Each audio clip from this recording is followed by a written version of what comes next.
Hello everyone, welcome to important for you BSc insurance. हम लोग cover करेंगे इस वीडियो में। ठीक है, तो सबसे पहले देखते हैं इंश्योरेंस का मतलब क्या होता है। तो देखिए, जो इंश्योरेंस है वो एक कॉन्ट्रैक्चुअल एग्रीमेंट है बिटवीन द इंश्योरर, मतलब जो इंश्योरेंस बेच रहा है वो, और बिटवीन द इंश्योर्ड, मतलब जो इंश्योरेंस खरीद रहा है वो। ठीक है, तो ये एक कॉन्ट्रैक्चुअल एग्रीमेंट है। ठीक है, क्यों दिया जाता है? जो खरीद रहा है उसके अगर कुछ फाइनेंशियल लॉसेस हो जाते हैं तो उसको कंपनसेट करने के लिए ये इंश्योरेंस दिया जाता है, और उसके बदले जो दे रहा है इंश्योरर वो कुछ प्रीमियम चार्ज कर सकता है जो ले रहा है इंश्योर्ड उससे। ठीक है, तो ये जो कॉन्ट्रैक्ट होता है इसी को पॉलिसी कहते हैं, इंश्योरेंस पॉलिसी। ठीक है, ये बनाया गया है कि जो अनफोर्सीन, यानी कि जैसे इलनेस, एक्सीडेंट, नेचुरल डिजास्टर्स, ये सब से रिलेटेड अगर कोई फाइनेंशियल बर्डन आता है तो उस फाइनेंशियल अनसर्टेनिटी को डील करने के लिए ये एक फाइनेंशियल सेफ्टी मैकेनिज्म प्रोवाइड कराता है। ठीक है, तो ये एक एक्सटर्नल फाइनेंशियल सिक्योरिटी देता है।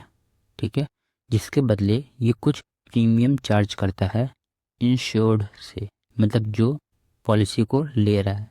ठीक है, अब देखिए कुछ की फीचर्स देख लेते हैं, जैसे कॉन्ट्रैक्चुअल लेबर। ये अभी मैं बताया कि ये दोनों के बीच में कुछ कॉन्ट्रैक्ट होते हैं। ठीक है, और इससे जो इंश्योरर है वो कुछ प्रीमियम गेन करता है जिससे उसको कुछ रिवेन्यूज़ मिलते हैं, और जो इंश्योर्ड है जो ले रहा है उसको कंपनसेशन मिल जाता है और फाइनेंशियल प्रोटेक्शन मिल जाता है। ठीक है, लॉफुल कंसिडरेशन में यही है कि जो इंश्योरर है वो प्रॉमिस करता है कि हम इतना प्रीमियम उसको देंगे। ठीक है, कंटीजेंट पेमेंट मतलब कि जितने का पॉलिसी है उतना ही पेमेंट दिया जाएगा, न उसके ऊपर न उससे कम। ठीक है, तो इतना इंपॉर्टेंट है नहीं सब, तो मैं इंपॉर्टेंट चीज़ें आपको बताते जाऊंगा। देखिए, रिस्क इवैल्यूएशन का मतलब होता है कि जब ये पॉलिसी दिया जा रहा है तो उस केस में कुछ फैक्टर्स देखते हैं, जैसे कि एज, हेल्थ, ऑक्यूपेशन। जैसे मान लीजिए कि कोई अगर कम आयु का है, मतलब 20-25 साल का है, उसका हेल्थ अच्छा है, और फिर उसको अगर पॉलिसी दिया जा रहा है तो उसके लिए उसको कम प्रीमियम में भी वो पॉलिसी दिया जा सकता है। लेकिन कोई एक ऐसा व्यक्ति है जिसकी हेल्थ उतनी अच्छी नहीं है, थोड़ा सा ओल्ड एज में है, तो उससे प्रीमियम ज़्यादा ले सकते हैं। ठीक है, तो रिस्क इवेलुएट करने के बाद ही ये प्रीमियम दिया जाता है। ठीक है, ये ना चैरिटी है ना गैम्बलिंग है। ठीक है, रिस्क शेयरिंग होता है, जितने भी लोग आपस में ये पॉलिसी को खरीदते हैं तो वो सब आपस में रिस्क शेयरिंग करते हैं। ठीक है, कोऑपरेटिव नेचर बन जाता है, क्योंकि एक आदमी तो लेता नहीं है पॉलिसी, बहुत सारे लोग लेते हैं, तो वो सब के सब कुछ ना कुछ प्रीमियम पे करते हैं। तो इंश्योरर के पास मिनिमम एक जो पैसे आ जाते हैं उससे वो इन्वेस्टमेंट करके कुछ रेवेन्यू कमा सकता है। ठीक है, फिर सम एश्योर्ड, इसका मतलब यही है कि मैक्सिमम जो पे आउट है जो पॉलिसी में कवर किया गया है उतने ही दिया जाएगा, मतलब ये एक लिमिट लगा देता है। ठीक है, फिर सरेंडर वैल्यू का मतलब होता है कि मान लीजिए कि एक पॉलिसी थी, वो 20 साल की थी, तो वो बीच में ही मान लीजिए 10 साल का प्रीमियम भर के वो बीच में ही सरेंडर कर देता है या फिर पॉलिसी को टर्मिनेट कर देता है। तो उस केस में जो इंश्योर्ड है, मतलब जो पॉलिसी लिया था, उसको पार्शियल रिफंड मिल जाएगा और पूरा बेनिफिट नहीं मिलेगा। ठीक है, और जो इंश्योरर है उसको कुछ एक्स्ट्रा प्रीमियम मिल जाएगा। ठीक है, और उसको पूरे पैसे देने की जरूरत नहीं पड़ेगी। ठीक है, तो ये कुछ की टर्म्स थे, आप याद रखेंगे। अब देखिए, इंश्योरेंस का हिस्ट्री क्या है इंडिया में। तो 1818 में फर्स्ट इंश्योरेंस कंपनी बनाया गया था कोलकाता में। 1956 में लाइफ इंश्योरेंस कॉरपोरेशन बनाया गया था, जिसमें 154 इंडियन कंपनीज और 16 फॉरेन कंपनीज को मर्ज करके एलआईसी में एब्जॉर्ब करा दिया गया था। ठीक है, फिर एलआईसी को नेशनलाइजेशन करके नेशनलाइज कर दिया गया था ठीक है। 1994 में मल्होत्रा कमेटी बनाई गई थी जो इंश्योरेंस सेक्टर्स के लिबरलाइजेशन के बारे में बात करती है, ठीक है।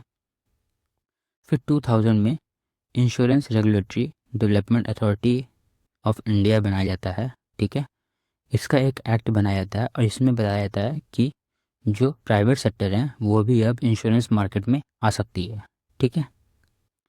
अब कुछ फंडामेंटल प्रिंसिपल हैं जो फॉलो होने चाहिए इंश्योरेंस में, जैसे कि अटमोस्ट गुड फेथ, मतलब ये है कि दोनों पार्टी एक दूसरे से झूठ नहीं बोलेंगी पॉलिसी लेते वक्त और देते वक्त, ठीक है। ऐसा नहीं होना चाहिए कि कोई एक व्यक्ति है, उसका हेल्थ मान लीजिए कि कुछ उसको डिसीज़ था और वो इंश्योरेंस लेते वक्त बताया नहीं, ठीक है। तो उस केस में फिर दिक्कतें आ सकती हैं। तो इसीलिए, और बहुत बार तो ऐसा भी होता है कि जो इंश्योरेंस पॉलिसी वाले हैं वो कुछ डिटेल्स छुपा लेते हैं और बाद में वो दिक्कत पैदा करती है, ठीक है। तो इसीलिए गुड फेथ मतलब कि जो फैक्ट्स हैं उसको साफ साफ एक दूसरे के सामने रख दिया जाएगा, ऐसा होगा, ठीक है। इंश्योरेबल इंटरेस्ट, इसका मतलब क्या होता है कि insure must have financial stake in the insure subject, ठीक है। फिर इसके बाद इंडेमनिटी, इसका मतलब होता है कि जो एक्चुअल में लॉस हुआ है उसको कंपनसेशन दिया जाएगा, उससे ज़्यादा उसको कंपनसेशन नहीं दिया जाएगा, ठीक है। मतलब कि प्रॉफिट अलाउड नहीं है, ज़्यादा जितने का लॉस है उतने का ही कंपनसेशन मिलेगा।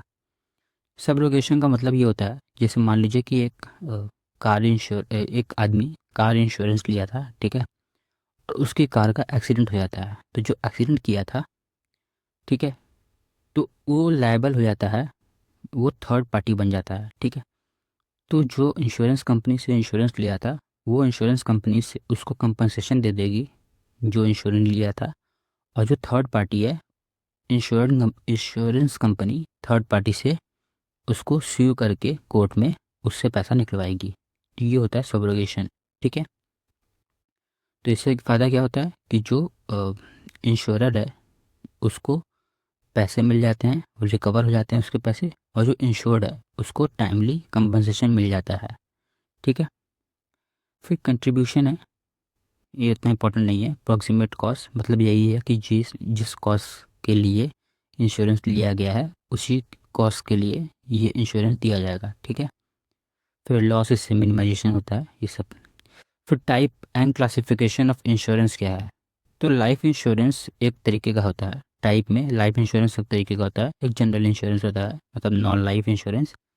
तो जो लाइफ इंश्योरेंस है वो फाइनेंशियल प्रोटेक्शन प्रोवाइड कराता है डेथ के लिए, डिसेबिलिटी के लिए और सर्वाइवल रिस्क के लिए, ठीक है। जिसमें प्रीमियम पेड कर दिया जाता है periodically, lump sum amount, total amount, ठीक है। जिसमें टर्म इंश्योरेंस होता है, होल लाइफ इंश्योरेंस होता है और एंडाउमेंट पॉलिसी होता है, ठीक है। मनी बैक प्लान्स होते हैं, पेंशन एन्युटी प्लान्स होते हैं और यूलिप इंश्योरेंस होता है, ठीक है। तो सब देखते हैं एक एक करके। टर्म लाइफ इंश्योरेंस क्या होता है, इसमें जो कवरेज होता है वो फिक्स होता है, ठीक है। और डेथ के बाद ही, अगर डेथ हो जाता है तो उसके बाद ही ये इंश्योरेंस का पैसा पूरा दे दिया जाएगा, अगर डेथ नहीं होता है तो पूरा पैसा डूब जाएगा। होल लाइफ इंश्योरेंस में जब तक मृत्यु नहीं हो जाती तब तक ये कवरेज होते रहेगा, ठीक है। एंडाउमेंट पॉलिसी में दोनों का मिक्सचर है कि मतलब डेथ हो जाए चाहे नहीं हो, ठीक है। अगर हो जाएगी तो कंपनसेशन मिलेगा, अगर नहीं होगी तो कुछ जो पैसे लगाए गए हैं उसमें कुछ एक्स्ट्रा जो इंटरेस्ट होते हैं उसको मिला के दे दिया जाएगा, ठीक है। फिर लेकिन इसमें प्रीमियम हाई रहते हैं, एंडाउमेंट में प्रीमियम हाई रहते हैं, होल लाइफ इंश्योरेंस में प्रीमियम हाई होते हैं, लेकिन टर्म लाइफ इंश्योरेंस में प्रीमियम थोड़े कम होते हैं, ठीक है। फिर मनी बैक प्लान एक होता है, इसमें क्या होता है, periodic survival benefit plan plus maturity sum, ठीक है। पीरियोडिकली मतलब पैसा इसको वापस मिलते रहेगा जो भी लगा रहा है, ठीक है। फिर जो अगर मैच्योरिटी ख़त्म हो जाएगा तो उसके बाद पूरे के पूरे पैसे वापस कर दिए जाएंगे जो पीरियोडिकली दिए गए थे उनको काट के, ठीक है। फिर पेंशन मतलब कि पेंशन के तौर पे जो इंश्योरेंस लिए जा रहे हैं वो सब हैं।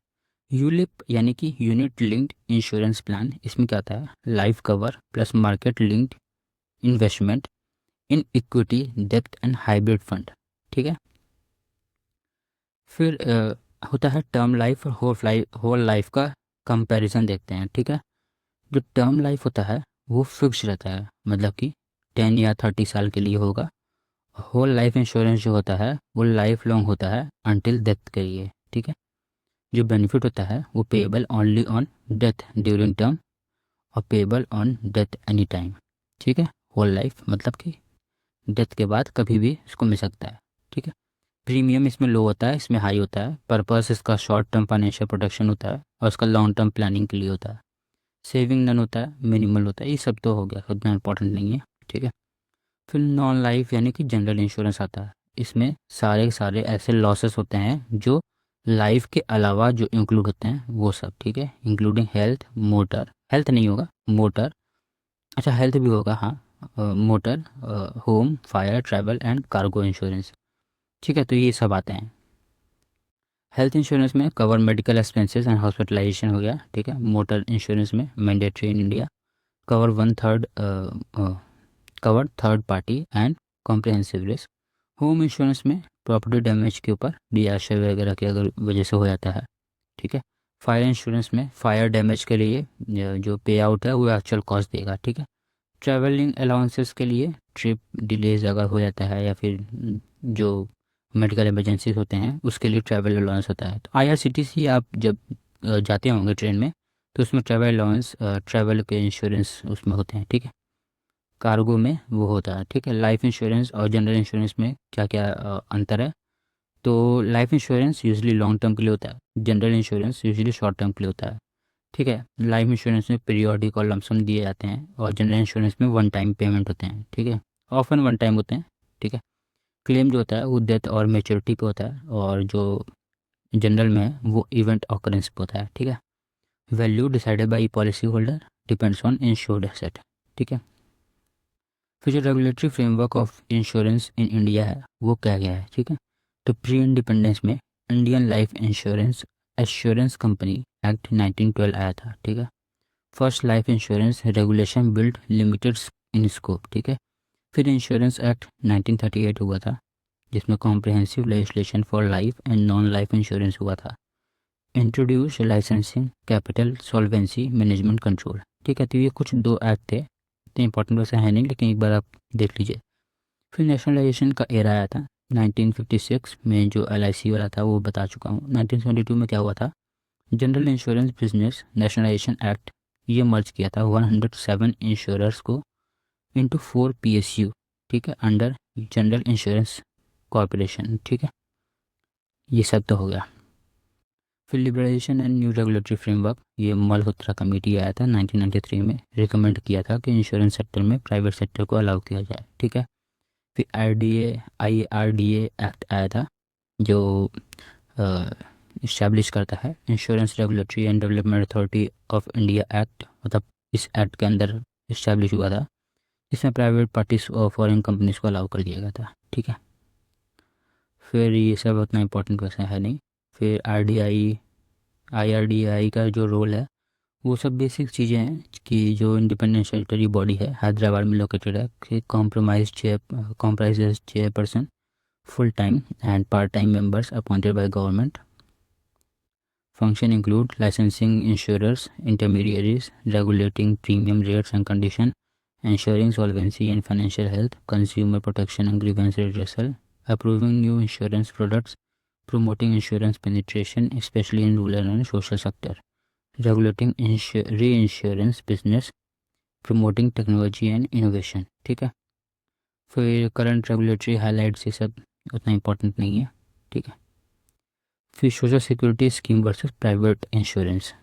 ठीक है, तो देखिए जो प्राइवेट इंश्योरेंस होता है वो प्रॉफिट ओरिएंटेड होता है, जो सोशल सिक्योरिटी होता है वो वेलफेयर ओरिएंटेड होता है। ठीक है, फिर प्राइवेट इंश्योरेंस जो होता है वो प्राइवेट और पब्लिक इंश्योरेंस के लिए दिए जाते हैं। ठीक है, जैसे कौन दे सकता है? प्राइवेट और पब्लिक इंश्योरेंस दे सकते हैं, जैसे LIC हो गया, SGFC लाइफ हो गया, ये सब।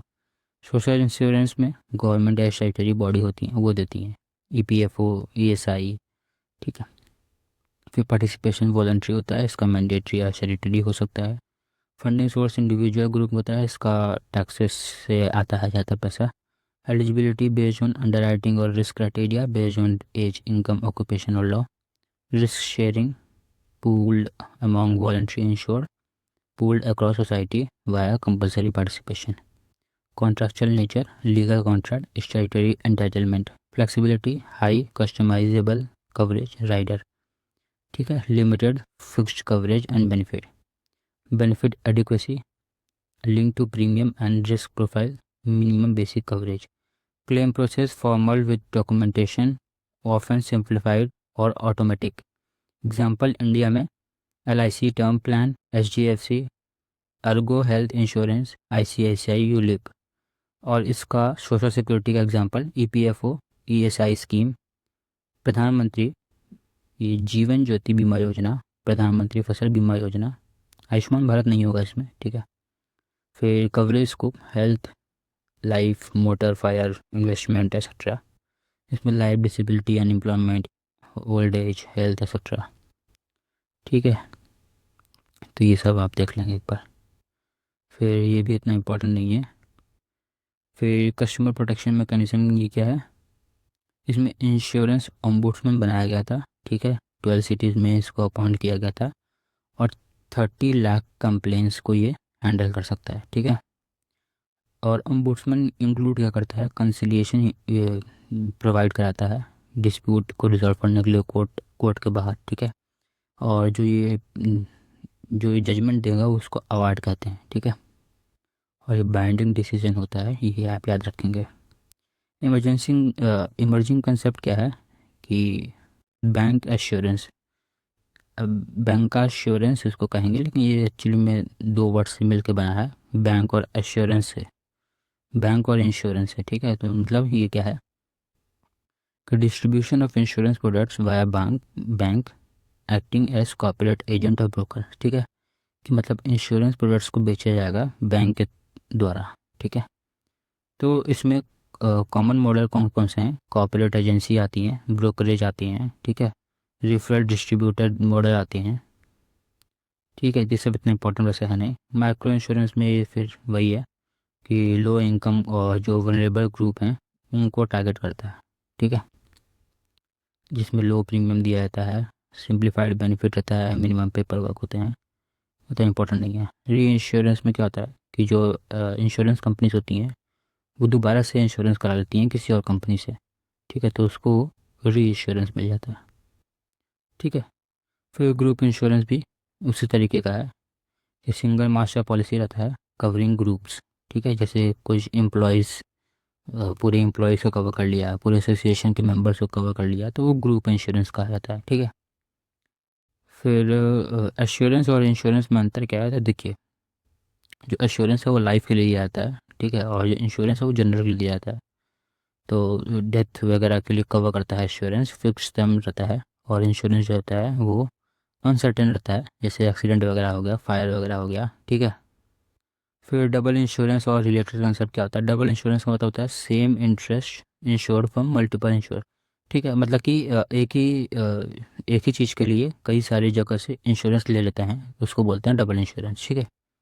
एंडाउमेंट इंश्योरेंस वो मैं बता चुका हूँ एंडाउमेंट वगैरह में, ये लाइफ इंश्योरेंस जो पॉलिसी है वो लमसम देती है डेथ और मेच्योरिटी के ऊपर, ठीक है।